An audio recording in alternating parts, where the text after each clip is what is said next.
Welcome back, traveler. This is going to be this week's vlog, or at least I hope the start of the vlog. It is the 24th. I woke up a little later than normal today, sort of had a headache, still sort of had a headache, but we worked this morning, got a decent chunk done. I think I didn't actually get a lot of things on paper, but I have a much better understanding of where things are going, at least how I'm outlining things specifically and like what still needs to be done. And that helps me really keep momentum going forward. Probably at lunch today, I will go through and plan out the rest of this month's planning. I've got like another week or so left. I'm supposed to be planning, which is okay because I'm already into timelines. I mean, there's going to be some development work that needs to still happen like on the side as I probably start writing. But I found my favorite writing app, which is a tracker and sort of like lets me do 25-minute writing sprints on that timer, as well as keep track of the actual word count that I'm getting per sprint and telling me if I'm trying to shoot for this many words, how many words I need to find per day. And it's just got a lot of good information in it. It's not actually on the App Store. I had to download it from a third party. It's called Write-O-Meter if you're looking for that. It's super helpful. I love it. I've used it for years now and was really sad for a long time. It was not on the App Store, but I finally found it through a third party and I'm using it again, so that's good. But things are coming together. I have the arcs for at least two of the three main characters, two of the three POV characters, and I'm finding interesting ways to combine things. I sort of am a little lost when it comes to this like vlogging thing. Part of me thinks that I should come into this with like a theme to talk about for the day in the writing and what's going on. But then that also sort of goes against writing advice that I give a lot. Typically when people start something with a theme in mind, this particularly happens when they start trying to do like political novels or they're trying to make a political point. When you start with that in mind, you end up not telling a very good story, and instead it gets really preachy and very much like you should listen to me, and there's no real entertainment in that. So at first I was like, oh, I should figure out what my theme for the vlog is, and then I really was just like, no, I don't want to do that. I think it would make it come across as hokey. I think it would become really contrived as I was trying to like force what I was talking about into some kind of pigeonhole. I don't think I'm going to do that. So instead, I'm just going to give you consistent updates on sort of where I'm at for things. I get to go work out today, which is going to be fun. It's something that I have really missed over the last couple of days. I'm on a 3-day-a-week program with some sort of like mobility stuff in between, but my actual lifting days is only 3 days a week now, which is, I mean, a little bit of a bummer for me, but it's going to be beneficial in the long run. And I'm trying to really focus on multiple things being sustainable, right? Like,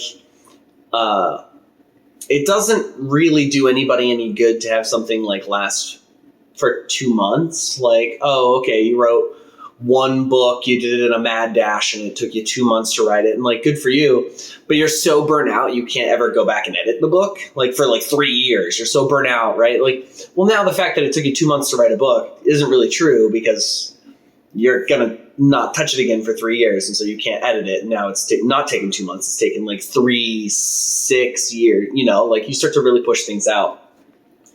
Just trying to find a good consistent pace for things. And I'd recently done that with working out, where I was like going so hard on lifting that I was having, back issues that had to do with mobility down through my hips. And so I'm really focused on making sure that my practices are sustainable. Speaking of sustainable, I have to get to work so that I can sustain my living. I will catch you guys in a minute.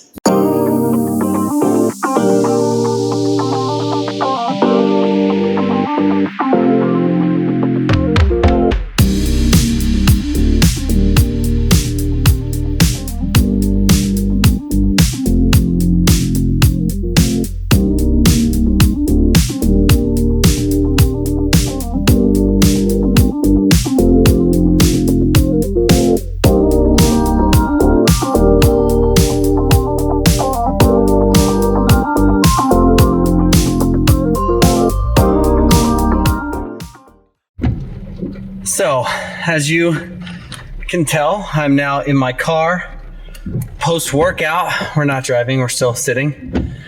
But yeah, pretty close to post-workout.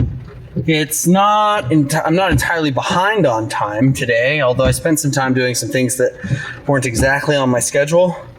And so we're doing okay on time. We are going to go home and I'm going to edit the vlog from last week so that we can get that up as soon as possible. But yeah, it's generally been a decent day, although that headache that I had this morning like really sort of knocked me. I had to take a nap at lunch to like try and handle that and let the fluids that I've been pounding today really get into me and hydrate me. I don't really know how that happened because I was drinking a lot of water yesterday too. So maybe just extra salt or something. But no, good gym sesh, feeling the pump, baby, the pump. Yeah. But no, so we're going to go home. We're going to work on some video stuff and we need to hurry on that because I'm falling behind on my reading plan. I'm currently working on 3 books. I'm reading In Our Time by Ernest Hemingway. I'm reading Snuff by Chuck Palahniuk, and I'm reading The Way of Kings by Brandon Sanderson. So sort of got 3 different things going on there, which I like the variety. It sort of helps with, especially when I'm reading something long like The Way of Kings.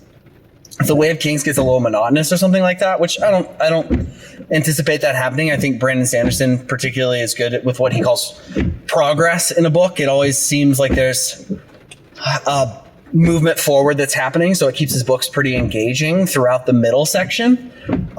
In fact, his philosophy on it, if you guys haven't taken his writing course, I'd highly recommend it. You can find it on YouTube. He did a writing course at BYU and it's amazing, but he points out that as long as there's progress in the middle of the book, you can actually have an unsatisfying ending and it will still come across as a good book. And I think that's very important. I think a lot of people are worried about the start and the end of their books. What am I going to do with the ending? Is my ending good? Is my opening good?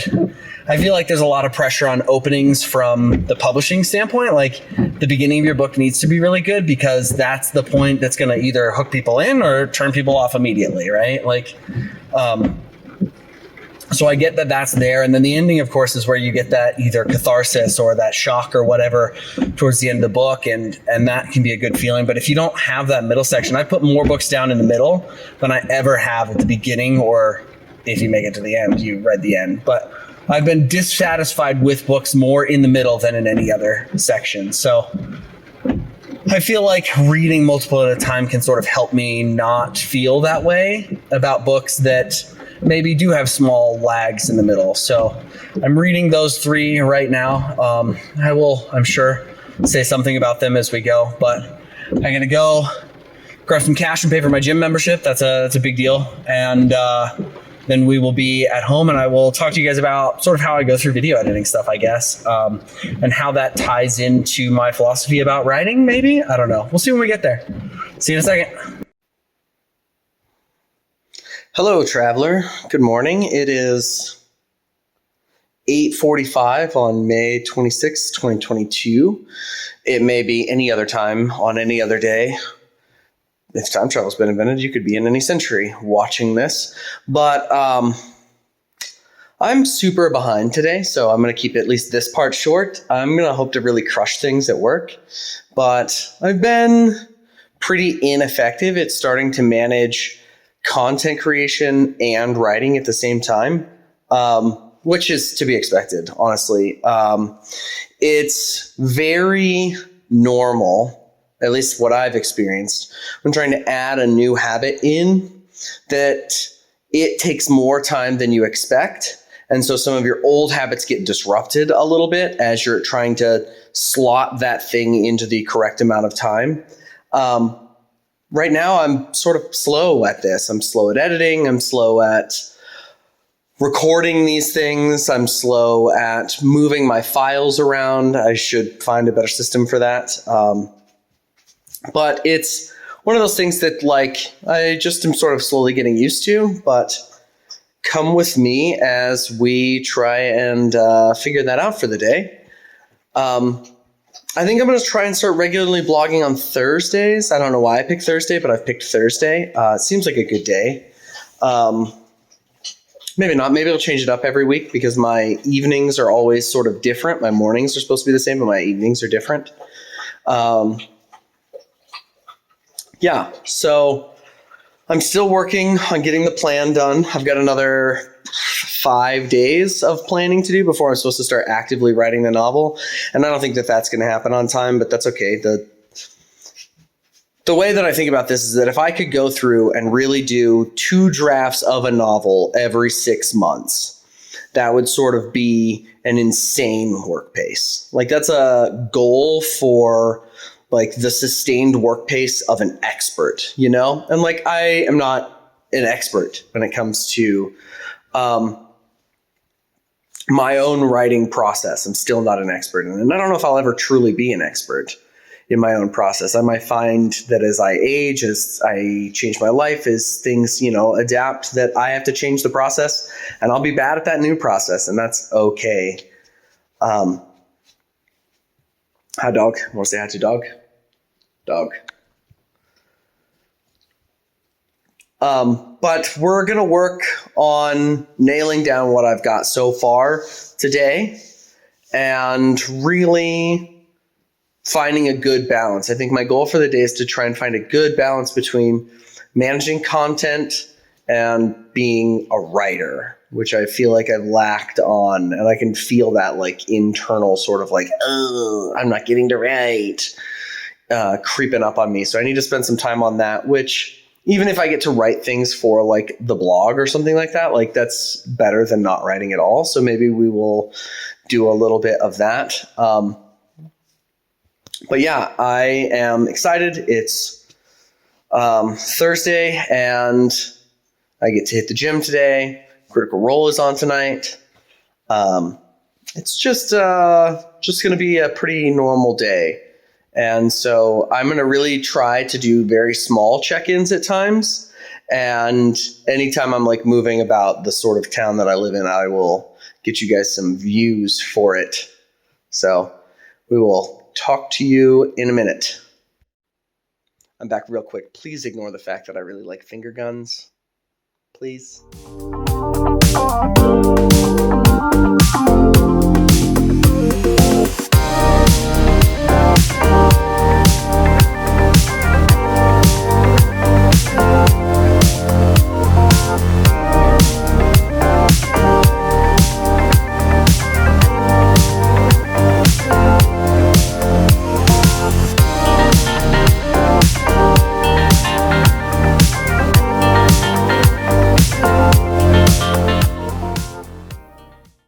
Hello. So it's actually the next day. I didn't really get much done yesterday in terms of ending. I went to the gym. I mean, there was that. That was a sort of big, not big, but I did go to the gym.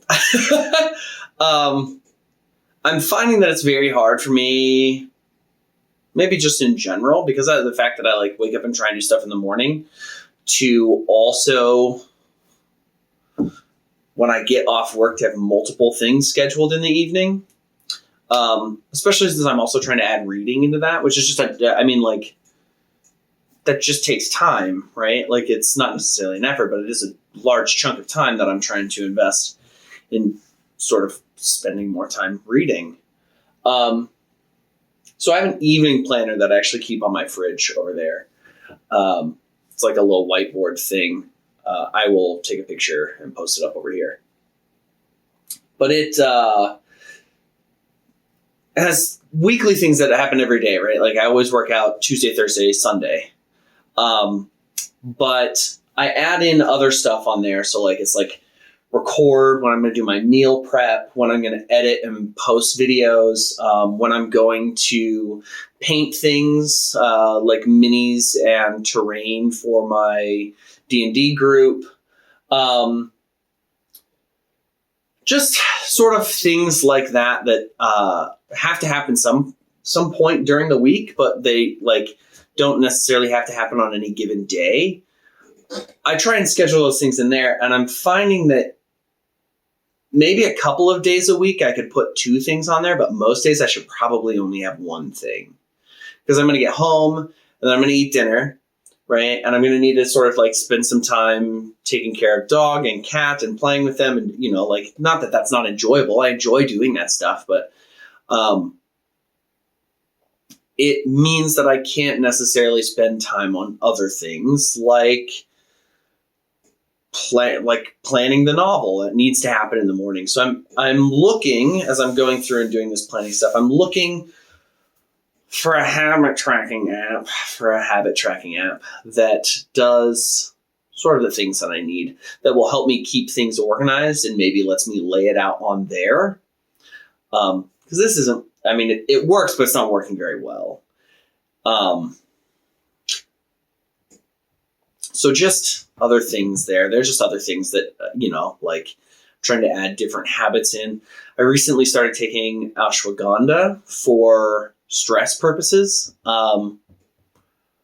And so we're going to see how that works, but I'm taking 300 milligrams in the morning, 300 milligrams at night, which is what the bottle says to do. I don't know if I should only be taking 300 milligrams a day, but from what I know, the efficacious dose is 500 milligrams. So I think 600 milligrams is probably maybe not the efficacious dose. The studies that I've read have been on people taking 500 milligrams a day. So I was able to find a 300 milligram pill. So I'm taking 600 milligrams a day. But it's sort of weird, especially when I'm doing things like trying to like get to the gym as fast as I can after work, to remember to take it right after work. And then I get home and try and get into all of my other stuff. And so like trying to just add that weird habit in, and just having a habit tracker for all of my things would be nice. So we're going to work on that. I don't have a lot to do at work this week. So I may be able to take my my laptop into the office and get a few of the things that I haven't been able to like manage this week in the evening, and actually do them while I'm at work, just sort of waiting. If someone calls and needs something from me, I'm just sitting there, but I don't have a lot of tasks to perform. So maybe we will get some of the stuff knocked out thanks to that. But yeah, in terms of like my effectiveness this week, I haven't been very effective in like actually finishing the things that I need to finish. So we're going to work on that. And when it comes to the book, I'm having an issue with, there's sort of three main characters. There's the one guy who, at least at the start of the story, a lot of inciting events are occurring around. There's his best friend who is dealing with her own shit that will progressively get worse as it goes on. And then there's another guy who's supposed to be like a little bit older, like a little bit of, not a guide, like he's not a Gandalf character. There's a sort of ish Gandalf character in this, but more of a like protector. I'm trying to think how I would sort of like put this. It's not quite a like Mountain Arya relationship, where like one of them is significantly older. He's a few years older and just a little more worldly, where the first guy is a little more bookish. And I don't have a good... He as a character is great, but his story is really flat. I'm having a hard time adapting the body of that story and making it sort of come alive. And so I'm spending a lot of time thinking about that. And maybe I need to do exactly what I did for everyone else, is figure out like what's going on with his sort of like interaction with factions. And that may ratchet his story up to another degree as it gets, like when you interact with other cool elements, it seems cool. And I think that's true in real life too, right? Like if you're part of a cool group, that does like knitting, I don't know, like a cool knitting group, and you guys are making neat things. And then you move from there and you're also interacting with like the school board and, and you're doing like, then it just sort of, you tie different threads together as that happens across the book, where, this member of the school board is actually trying to start a competing knitting group. And, So maybe it's a faction thing that as I sort of develop that for him and things around that, there's also a pretty significant sub character attached to him that I need to do a lot of development on, that I've actually bridged across multiple storylines now instead of just being like very linearly in his lane. I think that will be a good way to sort of like amp up the story. But that's what I'm struggling with right now, and that's sort of the last thing kind of slowing down the process. If I could nail down his story, I can go boom, boom, boom, and like tie everything. Oop. You guys want some beans? Want some sriracha beans? If I can nail down his story, then I could take the 3 sort of main characters and then, you know, push everyone in around them and fill out the plot through that. So hopefully I can get his stuff sort of like at least exciting by the end of the day, if not finished. Maybe I will. We will see. But I need to do some dishes and go to work. So see you later.